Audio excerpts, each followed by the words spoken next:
Let me just start by telling you this is an adventure. My wife and I are excited about it. Going to be some work, going to be stuff we're going to have to do, but I'm excited to let's go get the hands on it. Let's do this. Got a good group. Really a lot of good stuff going forward. So let me just open it. Raise your hand if you have a question, and remember to identify yourself and your media outlet when you ask your question. Let's start in the way back on the right, then we'll come down to the front row on the right. Myron Metcalf, ESPN. John, what was the moment for you when you realized you felt like it was time to leave Kentucky, and how did the changes throughout college basketball maybe impact what happened there at the end? Look, here's what I would say to everybody. I've talked about why I did what I did, and I've talked at length at it. So what I want to do today is talk about the SEC. This league has gotten ridiculously hard. I want to talk about my team, my roster, but I've talked about all that stuff. I mean, you can look it up and see what I've said, and it's going to be saying it over again. I want to use the time. 9 teams in the top 25 and another team not far off. I mean, I can remember being in this league, we got 2 or 3 teams in the NCAA tournament. Now, all of a sudden, it looks like it's going to be 10 or 11 teams in the NCAA tournament. Every game we play on the road, going to be ridiculous. I mean, our home sites in this league, ridiculous. Facilities, the investment in coaches. You got coaches and players that all are at the top of their game. And for us, like, we're a little beat up right now, so, but I like my roster. I mean, I like the guys, some vets, physical, some young kids that are talented too, some of the transfers. And here's the great thing I'd say to all of you, that no one asked me about, well, what freshmen are you going to get? They wanted to play for us. That's what they wanted. And I think the commissioner said 40. I think it's 48, but first rounders. And I think it's 30-some lottery picks and 4 number 1 picks. And the kids want the challenge, and they want to come in, and they want to earn their way. And so, like I said, this is an adventure. I want to have fun with this. I know the challenges. I've been in this league. I know how hard it is. But this is something that I'm really excited about. Your next question, front row on the right. Ben Roberts, Lexington Herald Leader. Cal, I think you brought Adu with you today. Just what can you talk about his growth over the last 2 years, and obviously kind of the starts and stops with injuries? What can you expect from him this coming season realistically? Well, he's growing into his father, which would lead me to tell you, I have 4 players on this team that I've coached their fathers. Now, you can say that I'm an old fart, or you can look at it and say, wow, that all of those fathers say I'm not as hard as I used to be, but they still wanted their son to play for me. Adu being one. Adu wanted to play for me when he was in 9th grade. He was 5'11". And I'm like, looked at his dad. I said, Dad was 6'9". And now all of a sudden he's grown into his dad. And you see him now and you're like, wow. But it took him time. He was a 3-star player coming out of high school. And grew, and now he's growing into his game. He's been a little beat up here the last week and a half, 2 weeks, hoping he'll be able to go against Kansas, but I'm not sure. If there's any question, I'll hold him out. But no, he's done better. The biggest thing, he's got to shoot the ball better. The game has become skill is king, but he's shooting it better. He's physical. He drives it. He can play multiple positions. Really happy for him, and happy he wanted to play for us. Next question right here in the middle in the front, and then we'll go to the 3rd row on the left. Hey, John. Bob Holt, Arkansas Democrat Gazette. Hope you've gotten a little bit of sleep since Sunday. I had a two-parter, if that's okay. You know, we knew Kansas, that was going to be a big exhibition game. They're ranked number 1. How much does that add to it? And then this is, I guess your 16th SEC Media Days, but obviously you're here for Arkansas. Does today feel different? I'll start with the second question. No. So yesterday, I probably shouldn't tell you this, but I did a COVID test because I thought if I had COVID, I wouldn't have to come. My wife called me and said, not happening, you're going tomorrow. So I've been to a lot of them, and it's something we have to do to really, and they were really important before because we had to promote our league in basketball. No one looked at us. Now, all of a sudden, we're like it in basketball, too. So, yeah, it's not really changed, but the importance of it has always been, let's get the word out. Let's brag about each other, brag about the coaches and the players, and really tell the story of what this has become. The investment people make in basketball has changed drastically on the campuses, drastically. Facilities, home court advantage, the investment that they've made in recruiting and travel and all the things that make the league special across the board, these schools have made that kind of commitment. What was the other question? This is probably for the transcription folks. Kansas, that was going to be a big deal playing Kansas. We knew they'd be ranked high, but they're ranked number 1. I know it's exhibition game, but does that add a little extra juice to it that they're number 1? Probably to our fans, it does. But to us, we knew they'd be good. We know it'll be a hard game for us.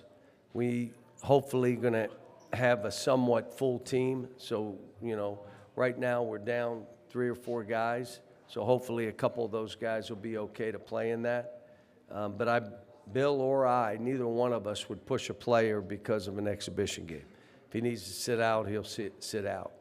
You know, one of the things I want to tell you that I've done everywhere I've been, you got to take your team to your people in the state. And so we've done that. We started I've probably been to 9 different cities. This weekend we were in Hot Springs and Pine Bluff. And then you're doing stuff. You're trying to connect to let people know it's more than just basketball, and we know it's your team, and we're coming here to bring the team to you. You don't have to come to the Mecca of Fayetteville. So that has been a fun part of seeing the state, seeing the people in the state. And, you know, we did a Samaritan's Feet at a couple different places, gave out 5,000 pair of tennis shoes, the players did, so it's been kind of good.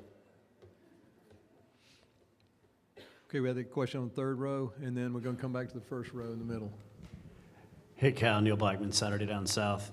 What do you need from DJ Wagner as a player? We saw him suffer kind of through last year with an ankle injury, just showing he can sacrifice for his team as a player. What do you need from him playing next to Nelly Davis and in that backcourt? Just want his swagger back, and if you saw him right now physically, if you saw him with his ankle, he's running up dunking balls, stuff that he couldn't do a year ago. People forget he was freshman of the week 3 or 4 times before he got injured. I mean, he was playing at a high level, and then he never really came back from that. And the first thing that happens is you're not jumping the same. So what does it affect? Your shooting. That's what it affects. And now, I've not coached many that are as coachable as him, that care as much. I even tell him sometimes, you care too much. You care too much. Go make plays. Go fail fast. Do stuff. But he and Boogie together in the backcourt with Nelly, we got 3 pretty good guards. And that's why practices have been fine, even though we're a little short-handed, because you got guards that are really playing. Okay, question in the middle in the front, and then we're going to go to the front row far left. Hey, John, Anthony Christensen, Whole Hog Sports. Just you mentioned the growth of how much better the SEC has gotten over the years. To have, the guys who are following you from Kentucky and Jonas Adu, guys who are experienced in the league. Just how big is that, especially just kind of looking ahead to playing in the SEC? Well, when you take over a program and you ask to see the team before you do your presser, and there's no team, you'll want guys that at least know the league. So we have some guys that know the league, but until you go through this gauntlet that we're all going to go through, and we all went through it last year. I mean, teams got beat that, wow, I can't believe that. Yeah, because it's a gauntlet. So, yes, having those guys is an advantage. But the young kids are going to have to go through it because it's not what you say. It's when they go through it and they say, okay, I get it. And that's why I put the schedule. We play TCU on the 1st of November down in Dallas. We have Lipscomb at home. We have Baylor in Dallas. We have Illinois, Michigan, Miami all before December 10th. Well, why are you doing that? Because we need to know where we are. What's our team? What do we have to do? Let our fans see where the team is. Here's where we are. Because right now, we're undefeated, and they're a little up in here, and I'm like, dudes, calm down. And I try to tell them, I don't have a magic wand. I'm not a magician. It's not what I do. It normally, and this made some people, oh, my gosh, it normally takes a couple years for me to get the culture right. Now, will it be less? Maybe. It may be more. But the culture has to be right. What you expect. What is unacceptable? Will they do more than expected? Do they understand we're here to help each of you, but we can't do it for you? You take what you want. You're not promised anything. You're going to play every day against really good players who are as good as you and have the same aspirations. Well, I don't want that. I want the Fugazi. Let me go somewhere where I can just go play, and he'll promise me, and they'll do this, and I'm going to be the only player of Fugazi. Or do you want to go? You want to go fight and take what you want. Those are the guys that comes with. They come here, the others don't, and that's fine. Because at the end of the day, this is who fights. In this league, I mean, I remember our first game down at South Carolina last year. That was a fight, and they won. They won the fight. And then we learned to fight. Then we went on the road and won games then. But this thing here, this is a man's decision to play in this league. Front row, far left, and then we'll go to the second row, far left. Ryan Black with the Louisville Courier-Journal. Cal, when you got to Arkansas, how much of it were you able to implement stuff that you already knew was successful at Kentucky versus you maybe having to make some tweaks that you're so well known for doing? The first thing is that culture. And then we used all summer to develop players. We didn't put any sets in. We didn't put any of the stuff in. It was all development, playing, attacking that lane, advantage, disadvantage, reads when you're doing it, playing off of each other, spacing. So we only did maybe some 4-on-4. And then when they came back, we started doing more 5-on-5. So when you ask me how much of last year, some, but these guys are showing me new stuff. I'm stopping and saying, I like that better. Let's change it. What he just did, that's how we're going to do this. And so, and I told him all year, we're going to change. Like, if something doesn't work, you got to make it work. It doesn't work. Try something else. So, biggest thing for this team, which I hope that we put this roster together to be a better defensive group. They're more physical, they're older. What I found out when you try to have 7, 8 freshmen and you're going against an older team of 24-year-olds, 23-year-olds, that's a big difference. And especially in big games where they are more mature enough to play through than with young guys. But we still have young guys. We got 3 freshmen who are going to be really good, but they got the veterans around them. Some transferred in. Transferred with us, I should say. And that's DJ, Adu, and Zavonimir, who's doing some good stuff. Zavonimir, we're trying to play through him and do stuff, but the culture's the first thing, and teaching development.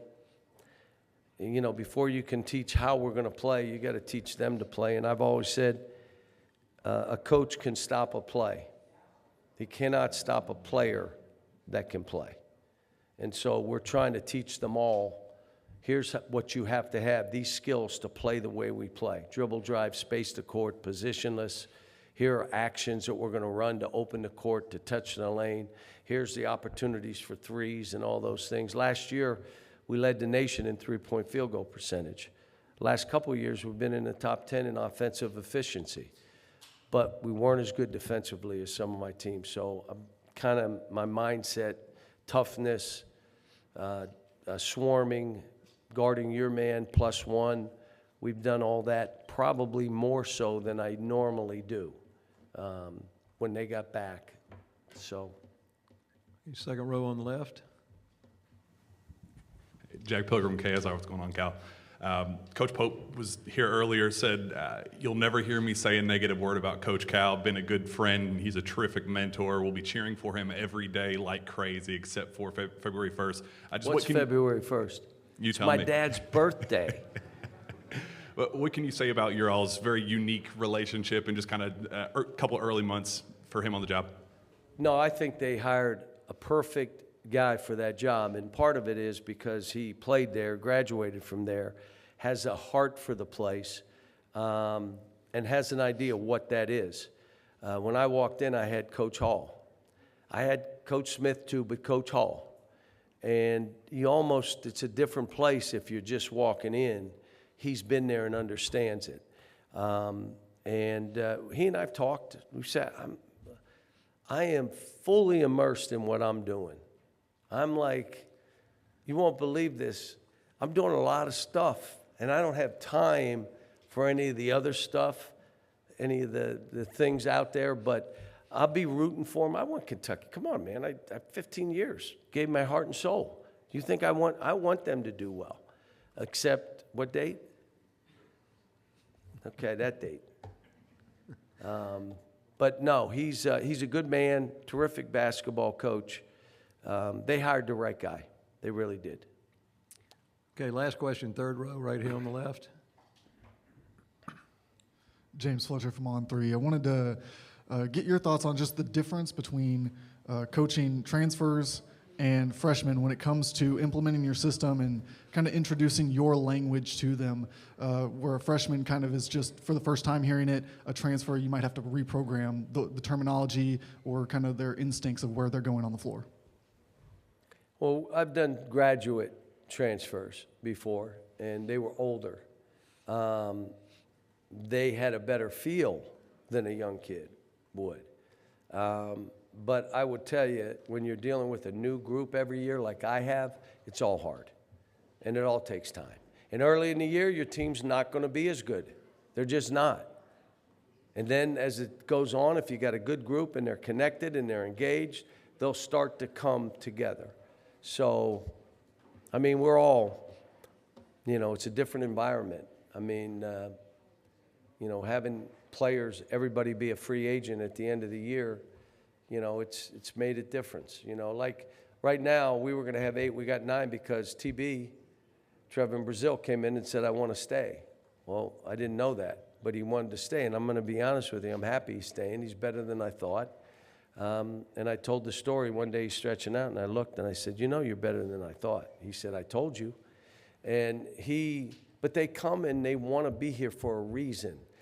They want to try to expand their game. Can you help me get better in different areas?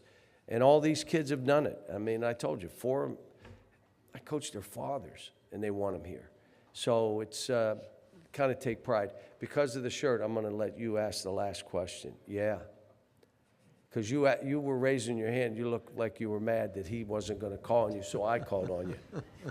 Better be a good question. Hey, Coach, it's Brad from College Sportscast. So I wanted to ask about Carter Knox. You coached Kevin Knox.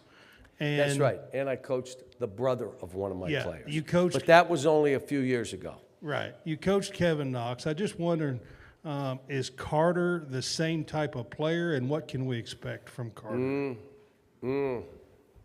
Well, his brother was the 9th pick of the draft.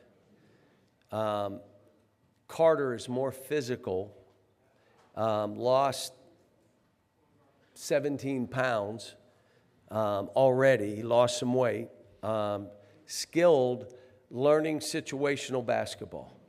But he'll fight, and he's good. They obviously, Kevin had a great run with us, played with Shea.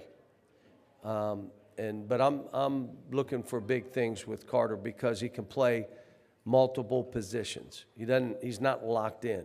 If he brings it up, like rebound, bring it up, he's our point guard. He's been doing good stuff. Gotten a lot of reps. When you have 6 or 7 practicing, they get a lot of reps. And all of our freshmen have needed those reps, including Carter. But Billy Richmond has been pretty good. They're physical. They're not. If you're recruiting freshmen now, they better physically be able to play against a 22 or 23-year-old, or it's hard for them to stand out.